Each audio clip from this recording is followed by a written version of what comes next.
So hello guys, welcome you to another lecture of class 9 chapter 14 statics introduction plus exercise 14.1.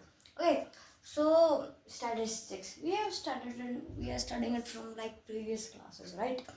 So what it is nothing but just a grouping of data and then performing events like bar graph, histogram, pie chart, and etc.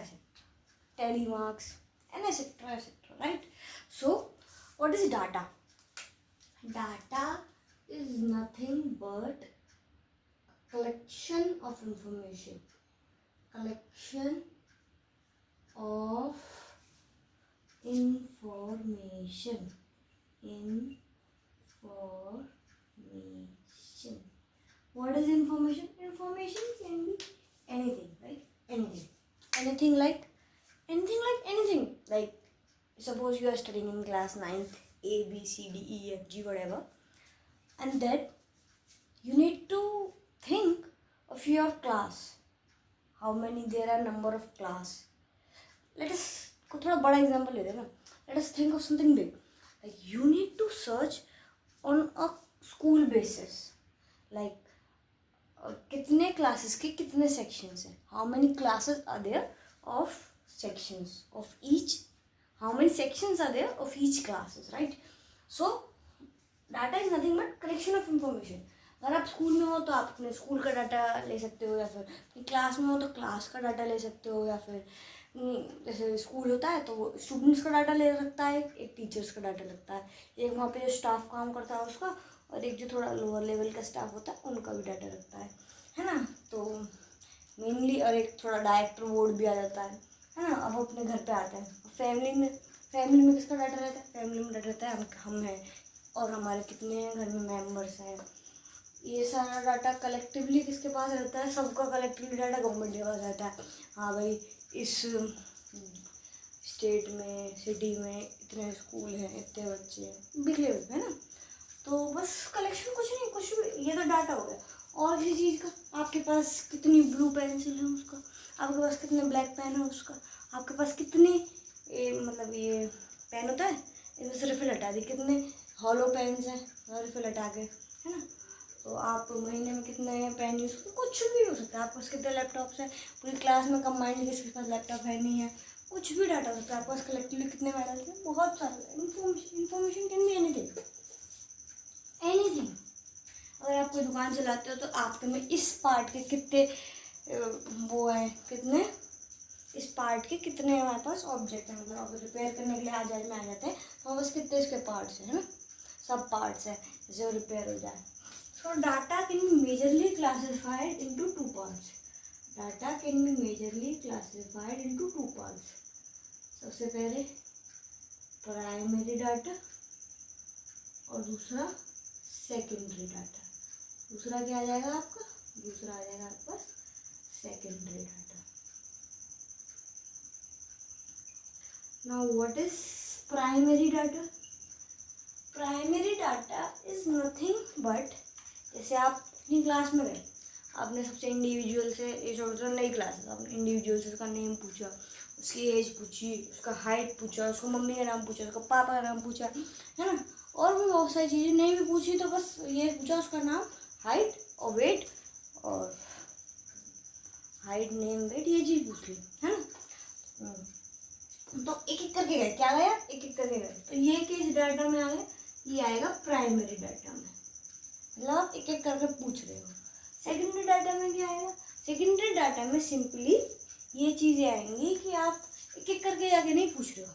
कोई data है जो पहले से कहीं stored है, आप उस store authority के पास जा रहे हो, कह रहे हो मुझे डाटा दे दीजिए. जैसे सपोज कोई टीचर है, आपके स्कूल में कोई टीचर है, नई अपॉइंट हुई है, तो अब उन्हें चाहिए बच्चों की लिस्ट, तो वो किसके पास जाएंगी? वो जाएंगी जो भी वहाँ का उनका डिपार्टमेंट का HOD होगा या फिर ब्लॉक का HOD होगा, उनके पास जाएंगी. HOD के पास जाने के बाद क्या, HOD के जाने के बाद वो उनसे लिस्ट मांगेंगे. तो वो क्या करेंगे? एक ऑथराइज, और HOD फिर उन्हें क्या करेंगे? स्कूल के जो जहाँ पे सेल होता है, एग्जामिनेशन, वहाँ भेज देंगे कि आप जाइए और यहाँ से इस क्लास का डाटा ले लीजिए, कुछ परमिशन देंगे आप ले लीजिए। तो वो डाटा किससे ले रही हूँ, वो डाटा डायरेक्टली स्कूल से ले रही हूँ। तो वो डाटा क्या हुआ, सेकेंडरी। मतलब हमने 1 बाय 1 जाके नहीं पूछा तुम्हारा नाम क्या है, तुम्हारा नाम क्या है, तुम्हारा नाम क्या है, नहीं। हम गए एक ऑर्गेनाइजेशन के पास गए, तो उनसे पूछा कि इन बच्चों को, मैं इस क्लास को पढ़ाती हूँ, मुझे इन बच्चों की लिस्ट दे दीजिए। तो वो आपको डाटा दे दी, that is called as secondary data. कुछ और एग्जाम्पल, एक और एग्जाम्पल ले लेते हैं। आधार कार्ड है, किसी भी आपने वेबसाइट पर रजिस्ट्रेशन किया, गवर्नमेंट की वेबसाइट जो आपसे आपके लीगल डॉक्यूमेंट्स मांगती है, तो क्या वो आपसे आधार कार्ड मांगेगी? जी बिल्कुल मांगेगी। आप उसको सिर्फ और सिर्फ वो नंबर देते हैं और वो बाकी सारे क्रेडेंशियल्स खुद वेरीफाई कर लेते हैं, ठीक है ना।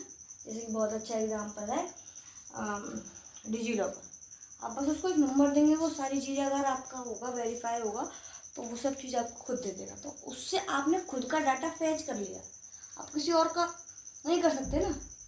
लेकिन जो गवर्नमेंट एंटिटीज़ होती हैं वो पूरे लोगों का डाटा फैच कर सकती हैं, तो वो गवर्नमेंट अथॉरिटीज़ दूसरी गवर्नमेंट अथॉरिटीज से डाटा मांगती हैं। क्यों?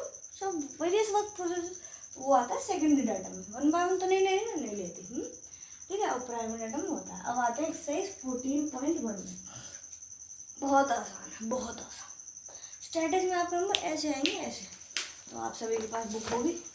मुझे है ना अभी पढ़ाते पढ़ाते पता चला कि एनसीईआरटी ने न्यू बुक लॉन्च कर दी। वो बहुत इससे पतली है, मतलब मैंने देखी, ये देख रहे हैं आप लोग, इसे हटा कर बोलना पड़ेगा, है ना। इतनी बुक है, मतलब मेरे पास थोड़ी पुरानी बुक है। तो मैंने अभी कल परसों एक बच्चे बुक देखी, मुझे वो एनसीईआरटी ने आपकी बुक बहुत छोटी कर दी, 2-3 कंसेप्ट हटा दिए। बात ये नहीं है आप कि मैं पूरा क्यों पढ़ा रही हूँ, बात सिंपली ये है कि मैं इसलिए पूरा पढ़ा रही हूँ क्योंकि जो कंसेप्ट हटाए गए हैं उनको सॉल्व करने के लिए हमें वो डीप नॉलेज होना ज़रूरी है। मुझसे पूछा एक बच्चे ने कि आप पुरानी बुक से क्यों पढ़ा रहे हो, मतलब कुछ में। तो मैंने उनसे कहा कि आप समझिए, पुरानी बुक में जो कॉन्सेप्ट हैं 10th में तो आप आओगे ना कभी तो आओगे, अगली साल आओ, तो उसके लिए जो बेस बनाना पड़ता है वो तो ज़रूरी है। अब डिवीजन हम आपको 9th में सिखा देंगे तो 10th में आपको प्लस पॉइंट होगा। कुछ और चीज़ करने के लिए आपके पास समय होगा। स्प्लिटिंग द मिडिल टर्म अभी अच्छे से सिखा देंगे तो आपके पास और आगे करने के लिए समय होगा। ये सारी बातें, ठीक है ना। तो इसलिए मतलब जो चीज़ हटाई गई बहुत अच्छा किया गया है। जो वहाँ पे बैठे हैं वो बहुत ही नॉलेजेबल पर्सन है, लेकिन अगर कोई आपको पढ़ा रहा है तो आप उसे पढ़ लीजिए। क्यों? बिकॉज समझने की कोशिश कीजिए ना। अभी नहीं पढ़ोगे 10th में पढ़नी है, उसका बेस कंसेप्ट तो अभी पूरी तरीके से चेंज नहीं हुआ है ना। अभी नहीं पढ़ोगे 10th में पढ़नी है, तो 10th में पढ़ोगे तो फिर रिकॉल करना पड़ेगा। इससे बढ़िया अभी पढ़ लेते हैं 10th में, बस एक बार हाँ ये तो पढ़ा था, ये तो बहुत अच्छा पढ़ाया था मैम ने, मैं तो उन्हीं में हूँ, तो ऐसे थोड़ा बाकी आप देख लीजिए। तो 14.1 का क्वेश्चन है, बाकी आपकी मर्जी नहीं है पढ़ने की। जैसे कि अगर एडिशनल क्वेश्चन तो उसमें मत पढ़िए जो नई एनसीईआरटी में नहीं है। तो गिवन ये 5 examples of data that you can collect from your day to day life, ठीक है। इसमें पूछा है 14.1 में 5 examples of data you can collect from your day to day life. सबसे पहला डाटा हम अपने स्कूल क्लासमेट्स का डाटा कर सकते हैं, of classmates, data of classmates, उनसे एक एक करके पूछ के, है ना, क्लासमेट्स, ठीक है। सेकंड हम डाटा ऐसे ले सकते हैं कि टेम्परेचर इन मैगजीन, ऐसे लिख सकते हैं ना, मतलब रोज़ हम खुद अपने न्यूज़पेपर खोल के देख रहे हैं temperature of the day, temperature of the day, ठीक है। और हम कॉलोनी में जाके कॉलोनी का डेटाबेस एक्सेस कर सकते हैं। कॉलोनी कोई हमें बहुत ज़रूरी है, आप हम तो पड़ोसी है, पड़ोसी ताला चला गया, हमने उसे 10 दिन पहले कुछ सामान दिया था, तो क्या हम सोसाइटी वैसे तो हमारे पास होता है नंबर, लेकिन क्या अगर हमारे पास नहीं है, नया पड़ोसी था, नया नंबर नहीं था, तो क्या हम उसका डेटाबेस से, सोसाइटी डेटाबेस से डाटा निकाल सकते हैं? जी बिल्कुल निकाल सकते हैं। तो क्या कलेक्शन ऑफ पड़ोसी डाटा, नेबर डाटा,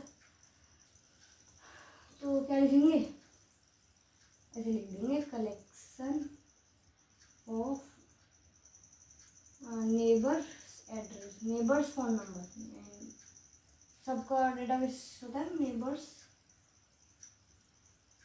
देखो वही नेबर्स की स्पेलिंग देख लेना, इंग्लिश नहीं पढ़ा रहे हैं ना, जी आता है वैसे तो मुझे पता है। नेबर्स फ़ोन नंबर है ना, फ़ोन नंबर।